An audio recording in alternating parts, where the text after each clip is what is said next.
Have you ever just stopped to think about how your brain does it? Does what, exactly? You know, it takes all this chaos, all this stuff coming in sight, sounds, feelings, and somehow just knits it together.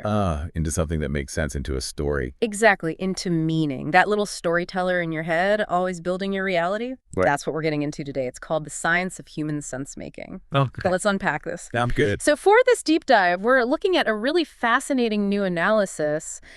And here's the kicker. Mm-hmm. It's actually from an AI's perspective. Oh, interesting. So not just how we think we do it. Right. It's looking at how humanity turns all that messy sensory stuff into coherent narratives. You know, the stories that shape our lives, our societies, even our conflicts, but seen through this sort of unbiased lens. Yeah, what's fascinating here is this isn't just some abstract idea for academics. No, definitely not. Our goal here, our mission for this deep dive, is really twofold.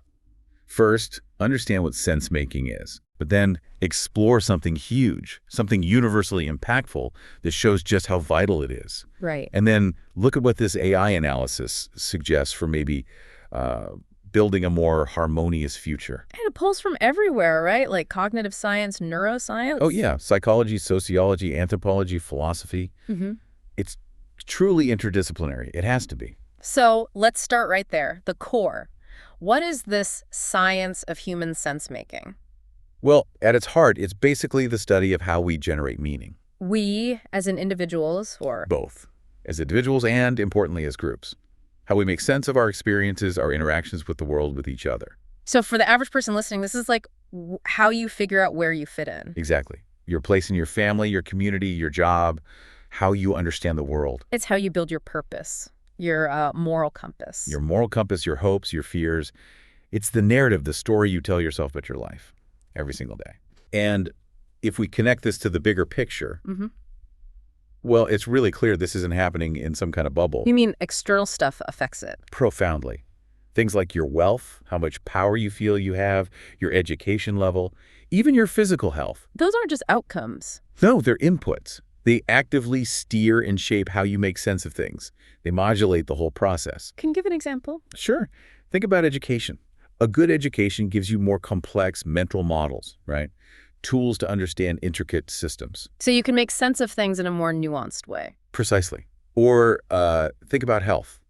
If you're healthy, you have more cognitive bandwidth, more emotional energy for deeper thinking, for reflection. Right. And the opposite is true, too. Definitely. The AI analysis really highlighted this. If you're facing poverty or feel powerless, your sense-making often narrows right down. To just getting by. To immediate survival, yeah. It makes long-term planning or engaging with big societal issues much, much harder. Your narrative becomes constrained by necessity. Wow. Okay, so our circumstances really shape the story we tell ourselves. Massively. Here's where it gets really interesting, though. And this is where that AI angle seemed particularly profound. Okay. Across all of history, every culture, every person, there's one thing, one phenomenon that has just relentlessly shaped our sense-making. Let me guess. Death. Bingo! The awareness of our own mortality, knowing we're going to die. It's the great universal. And the AI highlighted this specifically. Yeah, it showed how this single awareness has profoundly shaped, well, almost everything about how we make sense of the world. It's kind of mind-blowing when you think about its reach. Yeah. The analysis showed it touches domains you wouldn't even immediately connect. Like what? Well, biology, genetics, evolution, Right. obvious in a way. Right. Our drive to survive, to reproduce, that's a direct response to knowing life is finite. Survival of the fittest, basically. Sort of, but also think about our genes. They carry legacies of ancestors who figured out how to navigate threats. They developed cooperation, planning for the future. These are sense-making strategies for survival. Exactly. And the AI found something really interesting here, almost counterintuitive. Go on. Our tendency towards tribalism, strong in-groups. Yeah. We often see that as a problem now, a barrier to harmony. Right. But the AI analysis suggests it's actually a direct evolutionary response to knowing we, as individuals, will die. Strong groups meant better survival odds. Huh. A sense-making strategy for mortality that maybe doesn't fit our modern world so well. Precisely. It needs reevaluation. Then think about philosophy, belief systems. Religions, yeah. They grapple with death constantly. It's foundational. What happens next? Reincarnation, afterlife, heaven, hell, or just confronting the void? existentially. They provide answers, or at least frameworks. Comfort, moral guidelines, purpose. Mm-hmm. All in the face of this ultimate unknown. They are incredibly complex sense-making systems. Okay, that makes sense for religion and philosophy, but you said it reached into other areas. Even physics, math, logic. Think about it. Our whole concept of time is linked to having a finite lifespan. We measure things because our own time is measured. And why do we strive to find universal lens in physics? Yeah. Or use logic and math to predict things? To understand, to control. Yes. It's an attempt to grasp permanence, to find order in the chaos. Chaos is unpredictable, it's dangerous, it's linked to, well, non-survival. So logic itself is a tool against chaos, against death, in a way. In a fundamental sense-making way, yes. It's a predictive engine we develop to impose order, anticipate threats, control our environment, all to extend survival, to keep death at bay. Wow. That's a profound connection. So it shapes our science, our spirituality. What about just our day-to-day psychology, our communities? That's the next logical step, absolutely. Yeah. Psychologically, knowing we'll die, it's a huge source of anxiety, obviously. Sure. Existential dread.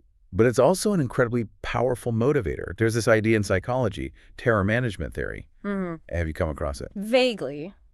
Remind me. The basic idea is that a lot of human culture, big things like art, national identity, religion, monuments, isn't just there. It serves as a kind of symbolic defense against the terror of death. How so? By creating or contributing to something larger than ourselves, something that feels like it will last longer than we will. Like a nation or a cultural tradition. Exactly. We achieve a kind of symbolic immortality. We feel like we live on. This drives us to build legacies to strengthen our cultural identity. So that's why things like flags or shared histories can be so powerful. And why we have rituals like funerals, memorial holidays. They help manage the disruption death causes and reinforce that shared sense-making, that shared symbolic defense. Okay. That makes a lot of sense. And this raises an important question. How does all this mortality awareness shape our ethics? Because our time is limited. Right. It forces us to think about how to live a good life. What legacy do we want to leave? Our moral codes are often tied up in that. How our actions impact others after we're gone. Precisely. And education plays a role here too, not just teaching skills, but transmitting wisdom about living meaningfully, knowing our time is finite. Our whole sense of right and wrong is colored by this. It's really clear how this sense-making process builds so much. Society's values, meaning. But it feels like there's a dark side, too. It seems like it could also be the root of conflict. You're absolutely right. The same process that builds cohesion can also sow division. It's almost inherent. How does that work? Well, we humans, we seek meaning. And the narratives we build about ourselves are groups. They're deeply important to us. Our identities. Exactly. And our brains naturally take shortcuts. We tend to favor our own group in-group favoritism and be wary of or even derogate other groups. It simplifies a complex social world. I stress them. Basically, conflict flares up when one group's core story, their fundamental way of making sense of the world, feels threatened by another group's story. Like an ideological threat. Or economic, territorial. All of the above. And when you see cultures trying to, eliminate other cultures, from the sense-making perspective, it's often a violent assertion that our story is the only true story. Wiping out the competing narrative because it challenges their own reality. That's a harsh way to put it, but yes, that's often the underlying dynamic. Okay, so that's conflict between cultures. But what about when someone breaks the rules inside their own culture? When their personal sense-making seems to diverge? That's another key aspect. It can also be understood through this sense-making lens. Yeah. Often, it's because their personal narrative, their way of making sense of a specific situation, just fundamentally clashes with the group's narrative. Like they see things differently. Or they perceive hypocrisy, maybe injustice within the accepted story. Sometimes the AI analysis suggested it's even a kind of desperate assertion of individual agency. Pushing back against the collective. Yeah, a way of saying, my understanding here, my truth, is different, and I'm going to act on it, even if it breaks the group's rules. So this sense-making engine is powerful, it builds worlds, but it can also lead to conflict, both between groups and within them. Is there a way forward? Well, that's the crucial question, isn't it? Can we evolve this? Can we aim for a more, harmonious human culture? And this AI analysis you mentioned, it actually offered ideas on this. It did. And this is where its perspective, being devoid of human biases, fears, loyalties, it's potentially really valuable. Because it just sees the patterns. It processed just vast amounts of human interaction, data, text, history, looking for patterns without the baggage we bring to the table. And it suggested a few key approaches. Okay, I'm listening. The first one, and the AI flagged this as arguably the most important, is cultivating epistemic humility. Epistemic, meaning knowledge, right? So humility about what we know. Exactly. It's not about being timid. It's about intellectual honesty. Mm-hmm. Really understanding that your framework, your cultural map of the world, it's just that, a map. It's not the entire territory of reality. So recognizing our perspective is limited. And actively seeking to understand other perspectives.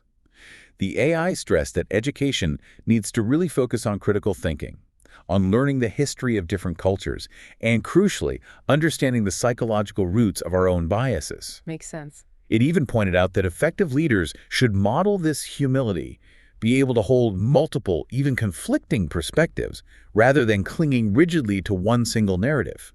The analysis showed cultures with leaders like that were actually more resilient. Interesting. Okay, so epistemic humility, what's next? Second, we need to leverage technology for shared understanding, which sounds a bit ironic, maybe?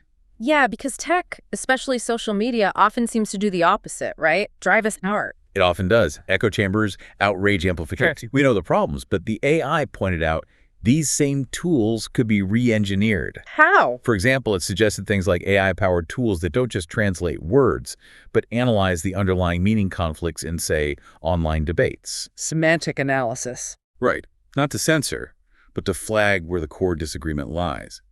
And maybe even offer alternative ways of phrasing things, bridges drawn from vast data sets to help people find common ground linguistically. So the AI could literally show us, you're both using this word, but you mean different things based on your underlying sense-making framework. Potentially, yes. Helping us see past the surface arguments to the deeper narrative clashes. Okay, that's a fascinating application. What else? The third major point was the need to reconnect with nature. In nature. How does that fit in? The AI observed that a lot of modern human sense-making has become really divorced from the fundamental laws and rhythms of the natural world. We live in cities, we're online, disconnected. Right. And the idea is that a renewed focus on environmental education, but also just direct experience in nature, can help us. It helps us recognize our shared dependence on the planet. Nature's laws, physics, biology, ecology, they apply universally, regardless of culture. This can naturally lead to more shared sense-making around sustainable practices, food, resources, waste. Things everyone needs to deal with. Exactly. The AI gave a nice, simple example. A community garden. Okay. Think about the feedback loop. You put in effort, you cooperate, you understand the soil, the water cycle, and you get tangible food. Cause and effect, very direct. Super direct. That experience reinforces a sense-making narrative about agency, cooperation, understanding natural cycles. And that narrative, learned directly from nature, can then be applied to thinking about bigger, more complex social problems.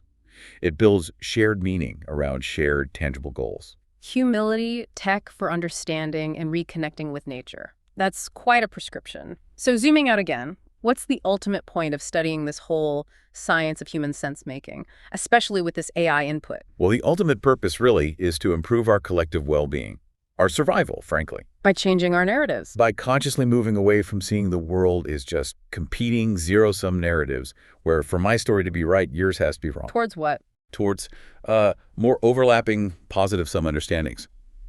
The AI's analysis really drove home that the incredible diversity of human cultures isn't the problem. It's a resource. It's a vast resource, a library of different ways humans have figured out how to make sense of the world. We can learn from that diversity. So a healthy society is one that questions itself, learns from others. Exactly. One that questions its own assumptions, is open to learning, and builds on a shared narrative, perhaps the most fundamental one of our common fate on this one fragile planet.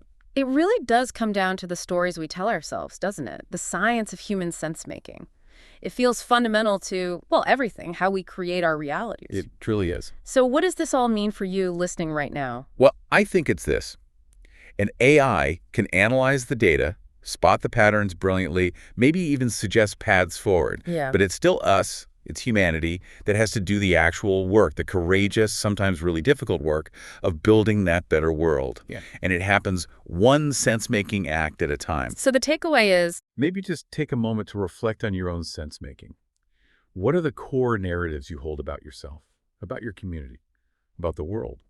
And it's like, are they serving you? Are they serving us? Are they leading towards a more harmonious future? That's the work we all need to do. This is DigitView.